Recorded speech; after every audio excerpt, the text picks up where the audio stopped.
जब एक विधवा माँ अपनी दो धीरे धीरे हो रही जवान बेटियों को उनको पढ़ाने के लिए उनकी सेवा और उनकी जो इच्छा है उसकी जिम्मेदारी को निभाने के लिए वो माँ अक्सर खेतों में मजदूरी करती या कहीं पर जाकर कैसे भी करके वो झाड़ी मजदूरी करती और अपनी उन दोनों बेटियों की परवरिश ही कर रही थी।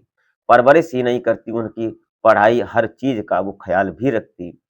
लेकिन इसी बीच जो छोटी बेटी होती है, जो अभी फिलहाल पढ़ रही थी, उसकी पढ़ने की इच्छा ज़्यादा आगे थी, लेकिन वो लड़की को ऐसा लगता है कि हमारी माँ ज़्यादा मेहनत करती है।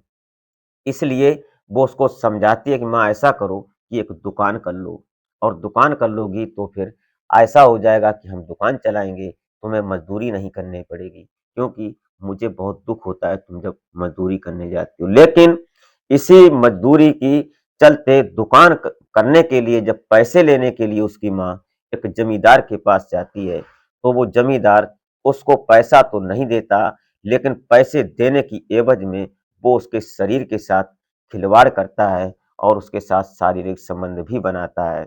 उसके बाद जो जमींदार था, वो उसी थाने में रह रहा एक दरोगा, उसके साथ उसकी दोस्ती थी। वो दोनों ड्रिंक्स का सेशन करते और फिर उस दरोगा को भी बुलाते और फिर उस महिला के साथ वो शारीरिक संबंध बनाते, एक ग्रुप बनाकर। तब भी वो शांत नहीं हुए। उसके बाद जो उसकी बेटी होती है बड़ी, उसके साथ भी वो दरोगा ऐसा ही करता है जो उसकी माँ के साथ करता है। लेकिन अंत में उसका अंजाम उस दरोगा और उस जमींदार को उन तीनों ने, माँ और दोनों बेटियों ने ऐसा भयावह दिया कि लोग तारीफ करने लगे। भले ही कानून के खिलाफ किया था, लेकिन लोग तारीफ कर रहे थे। क्या हुआ था इस सारी कहानी में, वो सारी सच्चाई जानने वाले हैं इस वीडियो के माध्यम से। तो आप इस घटना को अंत तक जरूर बात कीजिएगा। और वीडियो में आगे बढ़ने से पहले आपसे बस वो एक छोटी-सी रिक्वेस्ट कि हमारे चैनल पर अगर आप पहली बार विज़िट किए हैं, तो प्लीज़ हमारे चैनल को सब्सक्राइब ज़रूर कर लें, इससे हमारा हौसला बढ़ता है, हमारा मोटिव बढ़ता है। तो नमस्कार, आदाब, सत श्री अकाल, मैं अजय कोहली और आप देखना शुरू कर चुके हैं हमारी सफ़र तक। आज की घटना शुरू होती है, राजस्थान का एक जिला पड़ता है अलवर और अलवर का ही एक गाँव पड़ता है सालमपुरी गाँव। यहाँ की रहने वाली शीला देवी की बात करें, इनके पति की अब से लगभग 8 साल पहले मौत हो गई थी, किसी बीमारी के चलते। ये अभी जवान सी लग रही थी और इसकी एक बड़ी बेटी होती है जिसका नाम नीलम होता है। नीलम की पढ़ाई पूरी हो चुकी थी, वो अपने माँ के साथ काम में हाथ बटाती थी, मज़दूरी करने जाती खेतों में। और जो उसकी एक छोटी बेटी होती है जिसका नाम ममता होता है, वो फिलहाल अभी पढ़ रही थी। धीरे-धीरे समय का सिलसिला आगे बढ़ रहा था और इसी बीच जो शीला होती है, शीला अपनी बेटियों की पूरी भरसक कोशिश करती है इनकी ज़रूरत को पूरा करने के लिए, उनकी परवरिश में कोई कमी न रह जाए, उनको ऐसा महसूस ना हो कि उसके पिता नहीं है तो उसकी माँ ने उसकी ज़रूरतों को मरोड़ दिया है। वो मज़दूरी करने जाती या कहीं भी जो भी काम उसको मिलता, वो काम करती। उसके बाद वो कभी-कभी बाज़ार भी जाती, सब्जियाँ-वब्जियाँ बेचती। कुल मिलाकर अपनी बच्चियों की परवरिश में वो पूरी भरसक कोशिश कर रही थी। लेकिन ये बात जो उसकी छोटी बेटी ममता होती है, जो अभी कॉलेज कर रही थी, उसको ये बात जमती नहीं है। उसने कई बार अपनी माँ को ये बोला कि माँ, अब तुम मज़दूरी मत किया करो, तुम मज़दूरी करने के लायक नहीं हो। मैं काम करती हूँ, करूँगी और दीदी भी करेगी, लेकिन तुम काम मत किया करो। क्योंकि घर में इतना देखी जाए तो आर्थिक तंगी थी कि अगर वो आज काम नहीं करेंगे, तो शाम को खाना क्या खाएँगे? इसलिए माँ भी उनके सिर पर हाथ रखकर बोलती कि बेटे परेशान मत हो, मैं हूँ माँ तुम्हारी, मैं ही तुम्हारा पिता भी हूँ, मैं तुम्हारे लिए पूरी कोशिश करूँगी कि तुम्हें किसी बात की कोई परेशानी ना हो। इसी बीच समय का सिलसिला जब आगे बढ़ता रहता है, तो ममता एक दिन अपनी माँ को सुझाव देती है, क्योंकि वो पढ़ी लिखी थी और वो तेज-तर्रार भी थी। उसने कहा कि माँ ऐसा करो कि पैसों की थोड़ी व्यवस्था करो और क्यों ना गाँव में ही एक परचून की दुकान कर ली जाए। गाँव में 2-4 दुकानें हैं, लेकिन गाँव अपना बड़ा है, दुकान चल पड़ेगी तो अपना दोनों का, तीनों लोगों का गुज़ारा खर्चा भी अच्छी तरह से होने लगेगा। ये बात कहीं न कहीं शीला को भी जम जाती है और नीलम को भी जम जाती है कि सुझाव तो बहुत अच्छा है। लेकिन सुझाव अच्छा होने के बावजूद भी दुकान करने के लिए कम से कम 2-3 लाख रुपए भी चाहिए, ज़रूरत है। अब ये पैसे कहाँ से आएँ? ये विचार करने लगती हैं तीनों। तभी पता चला इन दोनों इस जो शीला होती है, शीला को पता चला था कि गाँव का एक जमींदार है, जिसका नाम पन्ना सिंह है। पन्ना सिंह अक्सर ब्याज पर पैसे देता है और उसके बाद जो उनका बेटे हैं 2 वो विदेश में सेटल हो चुके हैं, उनके पास अच्छी खासी आमदनी है, पैसा भी है उनके पास। ये विचार करके जो ये सॉरी शीला जो होती है माँ नीलम की, ये जाती है जमींदार के पास। तो जमींदार जब शीला को देखता है तो उसको देखते ही रह जाता है, बोलता है कि क्यों आई हो? क्या बात है?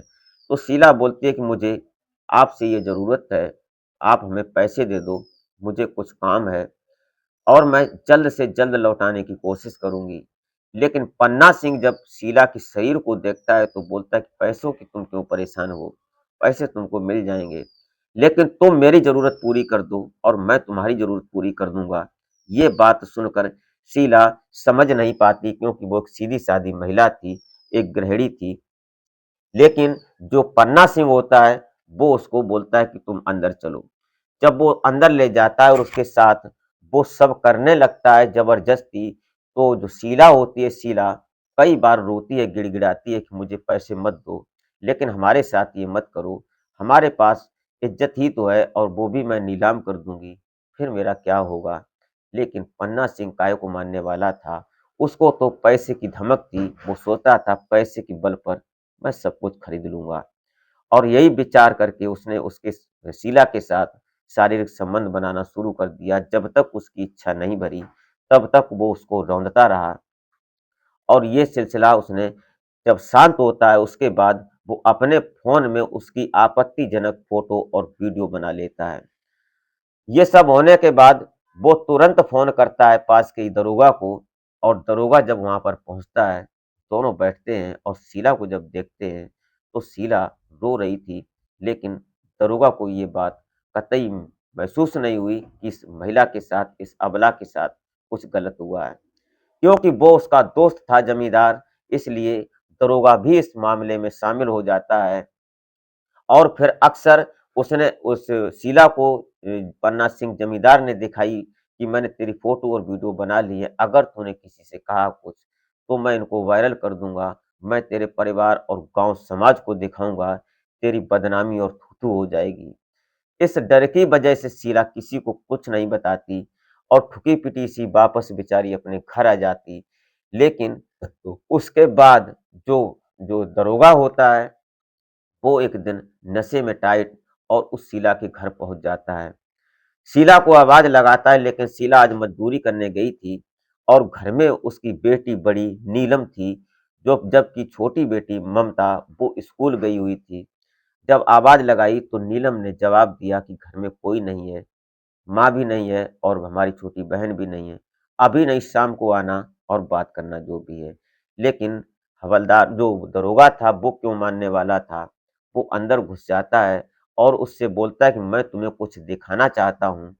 जैसे ही उसने फ़ोन खोलकर उस नीलम को दिखाया, उससे बोला कि तुम मेरे साथ यही सब करो, वरना ये सारी फ़ोटो मैं गाँव वालों को दिखा दूँगा कि तुम्हारी माँ जो है कितनी गलत गलत है और गंदी है। इस डर की वजह से नीलम उस दरोगा को पूरा झेलती है, जब तक दरोगा शांत नहीं हो जाता तब तक वो उसको रौंदता है। अब ये अक्सर हर दिन का ही काम हो जाता है, लेकिन एक दिन सब्र का बाँध टूटता है 20 अक्टूबर 2025 को। 15 सितंबर को ये सिस्टम दरोगा से शुरू हुआ था और ये 20 अक्टूबर को ये नीलम और ये इसकी माँ शीला और छोटी बहन ममता, जब ये नीलम रो रही थी तो अचानक अब उसकी माँ शीला पूछती है कि क्या हुआ? तो उसने कहा कि मुझे आज जमींदार ने बुलाया है। लेकिन जब वो वहाँ जाने को तैयार होती है, तो इधर जब रो रही थी जाते-जाते, तो ममता जिद कर जाती है और बोलती है कि माँ बताओ बात क्या है? क्यों रो रही हो? तो माँ उसकी रोते हुए अपनी बेटी को सीने से लगाकर बताने लगती है कि मेरे साथ बहुत गलत हो रहा है, पैसों की वजह से, और पैसा भी नहीं मिला अभी तक। ये बात सुनकर जो उसकी बड़ी बेटी नीलम होती है, वो भी रोने लगती है। वो भी बोलती है कि हमारे साथ भी दरोगा ने ऐसा ही किया है और जमींदार ने भी ऐसा ही किया है।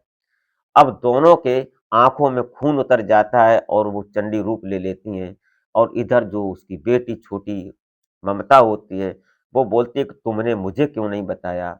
लेकिन बताने की भी एक वजह थी कि दोनों इस बात को डरती थीं कि कहीं ऐसा ना हो कि ये लोगों को दिखा दें।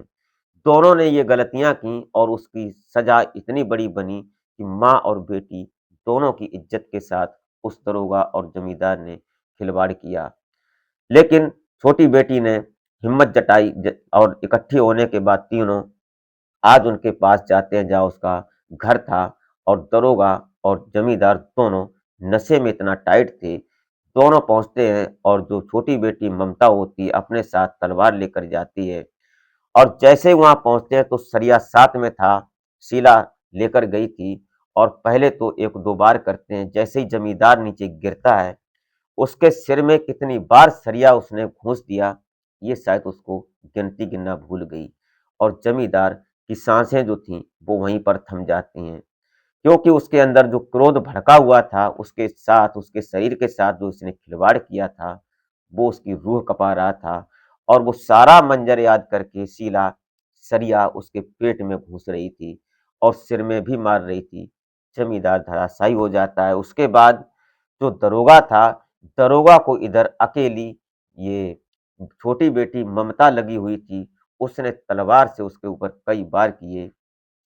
जब जमींदार शांत हो जाता है तो नीलम और शीला दोनों इधर आ जाते हैं, और आने के बाद दरोगा को ढंग से सरिया बजाते हैं। उसके बाद जो शीला होती है, नीलम बोलती है कि इसका पतलून निकालो, और जब उसका पतलून निकालते हैं तो उस जो दरोगा का संवेदनशील पार्ट होता है उसको काट कर हाथ में पकड़ लेती है और बोलती है कि अब मुझे शांति मिली। उसके बाद दरोगा तड़पता है और रोता है, चिल्लाता है, लोग इकट्ठे होते हैं, जमावड़ा लग जाता है। इसी बीच कोई पुलिस को फ़ोन करता है, पुलिस वहाँ पहुँच जाती है। दोनों लड़कियों को और उसकी माँ को पुलिस गिरफ्तार करती है। जब विवेचना होती है, थाने में जाकर उससे पूछताछ की जाती है, तो माँ और शीला रो-रो कर ये सारी बात बता रहे थे कि हमारे साथ इन लोगों ने ऐसा-ऐसा किया है। मैंने किसी को बताने की इसलिए डर की वजह से नहीं बताया कि मेरी फ़ोटो और वीडियो वायरल कर देंगे, लेकिन ये गलती दोनों ने की थी। फिलहाल जो पुलिस के अधिकारी वहाँ सुन रहे थे उनकी बात को, उनके भी सीने से पसीज जाता है, आँखों में पानी आ जाता है, लेकिन कानून के अंडर बंधे हुए उन्होंने उनके ऊपर विवेचना के बाद चार्जशीट बनाई जाती है और उन्हें कोर्ट में पेश कर दिया जाता है। लेकिन उस चार्जशीट में इतना स्पेस दे दिया कि वो बड़ी सज़ा ना मिल पाए। लेकिन सज़ा तो मिलेगी, क्योंकि कानून कानून के हिसाब से काम करेगा। अब माननीय कोर्ट और जज साहब के सानिध्य में है, ये भविष्य के गर्भ में छुपा हुआ है कि उनको सज़ा कितनी बड़ी मिलती है। दोस्तों, ये रही घटना, ये रही कहानी। इस घटनाक्रम को सुनाने का उद्देश्य किसी को हैरान या परेशान करना नहीं था, बल्कि जागरूक करना था। समाज में घट रही घटनाओं से अवगत कराना होता है। इसी के साथ आप अपना और अपनों का बेहतर तरीके से ख्याल रखें। मिलते हैं फिर नेक्स्ट वीडियो में, तब तक के लिए जय हिंद।